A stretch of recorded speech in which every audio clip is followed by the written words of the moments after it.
बिस्मिल्लाहिर्रहमानिर्रहीम अस्सलाम वालेकुम। सऊदी इन्फो यूट्यूब चैनल में आपको खुश आमदीद कहते हैं। अगर आपकी फ़ैमिली सऊदी अरेबिया में विज़िट वीज़ा पर मौजूद है और ये नवंबर का तकरीबन आखिर चल रहा है। बिस्मिल्लाहिर्रहमानिर्रहीम अस्सलाम वालेकुम। सऊदी इन्फो यूट्यूब चैनल में आपको खुश आमदीद कहते हैं। आज 24 नवंबर 2020 है। अगर आपकी फ़ैमिली सऊदी अरेबिया में विज़िट वीज़ा पर मौजूद है तो सबसे जो कॉमन आपकी मुश्किल है वो है वीज़ा एक्सटेंशन। क्योंकि कोरोना के सीज़न में लोगों को वीज़ा एक्सटेंशन की काफ़ी ज़्यादा प्रॉब्लम हुई और लोगों ने इसका फ़ायदा भी खूब उठाया। पूरी दुनिया को कोरोना का नुकसान हुआ, लेकिन जो सऊदी अरेबिया में फैमिली विज़िट वीज़ा वाले हैं, उनको इसका फ़ायदा ज़रूर हुआ क्योंकि उनको एक्सटेंशन ज़्यादा से ज़्यादा मिलती रही। अभी बहुत ज़्यादा लोगों को ये प्रॉब्लम आती है, लोग सवाल करते हैं कि भाई वीज़ा एक्सटेंड नहीं हो रहा, इसका क्या करना है? मैं आपको चंद बिल्कुल सिंपल से स्टेप्स बता रहा हूँ। इनको आप फ़ॉलो करें, इंशाल्लाह आपका वीज़ा एक्सटेंड हो जाएगा। सबसे पहला जो काम आपने करना है, आपने जो अपने जो इंश्योरेंस करनी है, आपने फ़ीस पे करनी है। 2 काम जो आपने करने हैं, वो आपने वीज़ा एक्सपायरी से 7 दिन पहले आपने कर लेने हैं। इंश्योरेंस भी कर लेनी है और आपने 100 रियाल फ़ीस भी पे कर देनी है। उसके बाद 6 दिन पहले आपने वीज़ा एक्सटेंड करना है। जब आप वीज़ा एक्सटेंड करेंगे तो आपको जो एरर आएगा, उस एरर को आपने जो ऑनलाइन रिक्वेस्ट पे सेंड करनी है जवाज़ात को। ये सारी चीज़ें जो मैं स्टेप बाय स्टेप आपको बताता जा रहा हूँ, इनका प्रोसीजर भी मैं आपको लोगों को बता दूँगा। वो ऑलरेडी वीडियोज़ मौजूद हैं कि वो कैसे आपने सेंड करना है। मैं सिर्फ़ अभी आप लोगों को स्टेप बाय स्टेप चीज़ें यहाँ पर बताना चाह रहा हूँ। तो आपने क्या करना है कि ऑनलाइन रिक्वेस्ट सेंड कर देनी है। आपने 6 दिन पहले जवाज़ात को, अगर आपको यहाँ पर एरर आता है तो।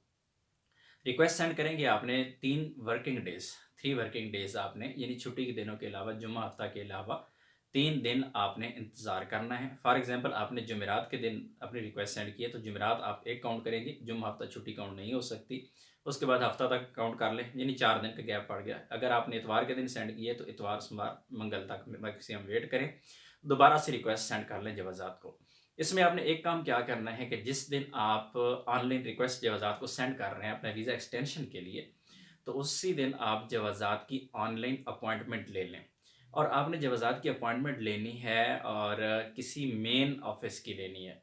फ़ॉर एग्ज़ाम्पल आप अगर अल ख़ुबर में मौजूद हैं, तो बजाय इसके कि अल ख़ुबर में भी ज़ाहिर जवाज़ात का ऑफ़िस मौजूद है, लेकिन अब बेहतर है कि अल ख़ुबर से दमाम की अपॉइंटमेंट आप ले लें। इसी तरह अगर आप यम्बो में मौजूद हैं, तो बेहतर है कि यम्बो की बजाय आप मदीनतुल मुनव्वरा की अपॉइंटमेंट ले लें। इसी तरह आप अल रियाज़ के किसी करीबी सिटी में रह रहे हैं, फॉर एग्ज़ाम्पल आप मगरिब की तरफ अल रियाज़ से रह रहे हैं या किसी भी साइड पे, फॉर एग्ज़ाम्पल अल खर्ज में हैं, दूसरी तरफ अल मुज़ामिया में हैं, किसी भी छोटे सिटी में हैं, तो आप कोशिश करें कि अल रियाद की अपॉइंटमेंट लें। आप छोटे शहरों के किसी भी जवाज़ात के ऑफ़िस की अपॉइंटमेंट मत लीजिएगा, वहाँ पर आपका काम नहीं होगा। अपॉइंटमेंट लेके अपने अपने पास रख लेनी है। आपने एक दफ़ा रिक्वेस्ट सेंड करनी है, जिस दिन वीज़ा एक्सपायर हो रहा है उससे 6 दिन पहले ऑनलाइन रिक्वेस्ट सेंड करनी है। 3 दिन वेट करना है। तीसरे दिन अगर आपका वीज़ा एक्सटेंड नहीं होता, दोबारा से आपने सेम प्रोसेस करना है। दोबारा से आपने जवाज़ात को ऑनलाइन रिक्वेस्ट सेंड करनी है। रिक्वेस्ट सेंड करनी है, आपने वेट करना है, इंशाल्लाह आपका वीज़ा एक्सटेंड हो जाएगा। अगर एक्सटेंड नहीं होता, तो जिस दिन वीज़ा आपका एक्सपायर हो रहा है उसी दिन की अपॉइंटमेंट आपके पास जवाज़ात की होनी चाहिए।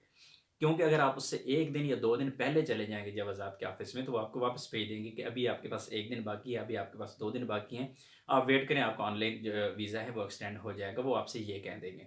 तो एक्सपायरी वाले दिन की अपॉइंटमेंट जब आपके पास होगी तो आप जाके बताएँगे कि मैंने 2 दफ़ा रिक्वेस्ट सेंड की है और ये लास्ट डे है, मेरा वीज़ा एक्सपायर हो रहा है, तो आपका वीज़ा वो इंशाल्लाह वहाँ पे एक्सटेंड कर देंगे।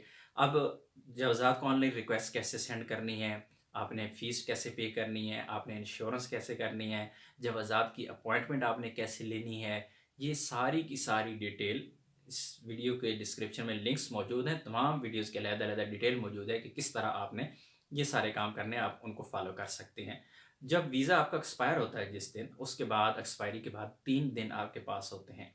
एक्सपायरी वाले दिन के बाद आपके पास 3 दिन होते हैं। फॉर एग्ज़ाम्पल आपका वीज़ा जो 3 तारीख को आपका एक्सपायर हो रहा है वीज़ा, तो 3 के बाद 4, 5, 6 3 दिन आपके पास होते हैं। उन 3 दिनों में आप वीज़ा अगर आपका एक्सटेंड करवाते हैं, चाहे जवाज़ात जाके करवा लेते हैं, चाहे आप ऑनलाइन रिक्वेस्ट सेंड करके अपना वीज़ा एक्सटेंड करवाते हैं, आपको किसी भी किस्म का कोई फ़ाइन नहीं होगा। तो ये स्टेप्स मैंने आपको बताए हैं, ये सारे स्टेप आपने फ़ॉलो करने हैं और इंशाल्लाह वीज़ा आपका एक्सटेंड हो जाएगा। और ये वीडियो मैंने स्टार्ट में ही डेट बता दी है, 24 नवंबर 2020। आज की डेट तक करामद है, आने वाले दिनों में इंशाल्लाह आप लोगों के लिए ये काम आएगी। लेकिन अगर आप इस वीडियो को आज के बाद, हो सकता है 6 महीने बाद, साल बाद देख रहे हैं, या 2 महीने बाद, 3 महीने बाद अगर रूल चेंज हो जाता है तो फिर वो अलग मामला है। लेकिन इस वक्त जो कंडीशन है, इस हवाले से आप लोगों को मैंने गाइड कर दिया। इंशाल्लाह आप लोगों को इसका ज़रूर फ़ायदा होगा। वीडियो का लिंक डिस्क्रिप्शन में मौजूद है तमाम वीडियोज़ का। और एक चीज़ और बता दूँ कि आपका वीज़ा 6 महीने बाद है, आपका वीज़ा 9 महीने बाद है, चाहे आपके वीज़े को साल हो चुका है, आपका वीज़ा एक्सटेंड हो जाएगा, आपको 3 महीने मज़ीद मिल जाएँगे। इस तरह सिंगल एंट्री वाले जितने भी हैं, अगर सिंगल एंट्री वीज़ा है तो आपको भी इंशाल्लाह एक्सटेंशन मिल जाएगी। मिलते हैं एक और नई वीडियो के साथ, तब तक के लिए इजाज़त दीजिए। अल्लाह हाफ़िज़।